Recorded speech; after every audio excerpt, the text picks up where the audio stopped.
Deci azi o să vorbim la Whisky Public despre un prost care e atât de urât încât nici infraroșu de la uși nu se deschide când îi vede fața.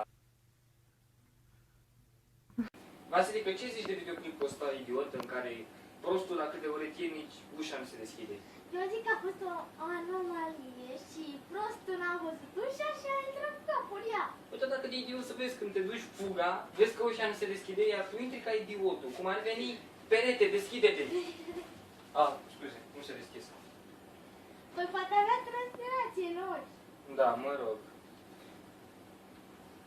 Măi, oameni buni, v-ai văzut proștii ăia care încearcă să sară după casă și nu pățesc nimic, gen cascadori? Uitați-vă la astronautul ăsta, hipiot, idiot, tâmpit, bastard, care încearcă să sară pe o mingie cu fundul și dă dita mai curu de pământ. You have to go really high to see how small you really are. I'm coming home now. Yeah, now. Vasilica, tu ce, nu știu cum să zic, ce impresia ai de idiotul ăla care sare cu fundul de pe casă și ratează? Adică trage la țintă cu fundul și se mai aude și ca un boom imens, adică se vede că n-a fost trucat. Ce zici? Eu zic că tu abia vrei să vorbești. Nu trebuia să spui după de pe casă, trebuia să spui de pe casă. Așa. Iar idiotul ăla a căzut pe palegă, mi se pare. Că nu l-a cărut deloc! Cu dracu să mă doară! Păi dacă e astronaut, adică are gravitație. Mă rog, idiot. Poate avea o cur. Mă, tu ai văzut ăia care se bat cu lingura, iar fraierul, unul dintre ăia doi, stă un gras, ba un idiot, ba cineva, ori dă cu polonicul, ori cu altă lingură de lemn, îi dă Și ai văzut și bolăcile aia care ne mai trece din cât în cât, ai văzut? Deci, o să mai vedem două videoclipuri.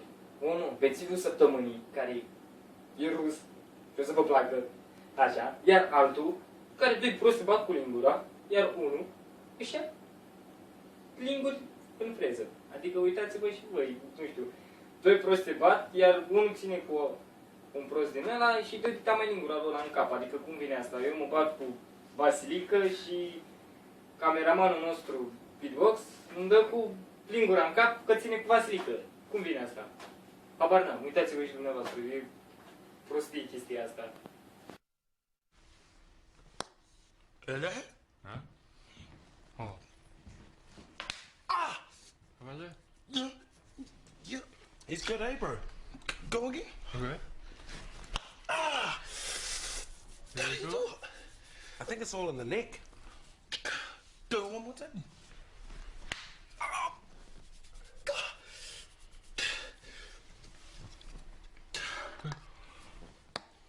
No, go like this. Like that. Alright. Okay, ready?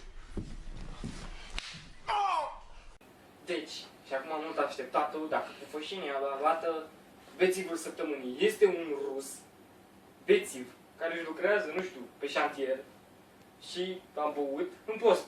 Iar altul, după ce că a băut și în post, să mai duce și să dea și la TV. Adică, iasă, uitați-vă și voi. Плату последнюю дали это 6 марта за ноябрьскую месяц. Отработали вы когда? Последний месяц, в ноябре, 17 ноября. Почему решили на такую меру сегодня выйти? Deci, ai văzut bețivul ăla care a băut în post? Nu e vețilie consumator de alcool, așa ca tine. O să ia niște linguri foarte tare în cap, nu așa? Da. Cine nu mai în cap? Dă-i pumnul în bot. După filmare. Mai vorbim noi. Și asta a fost pentru azi.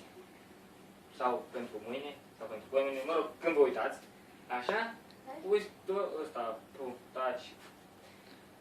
Whisky Public. Dacă e, dați subscribe. Și mai vedeți. Dacă nu...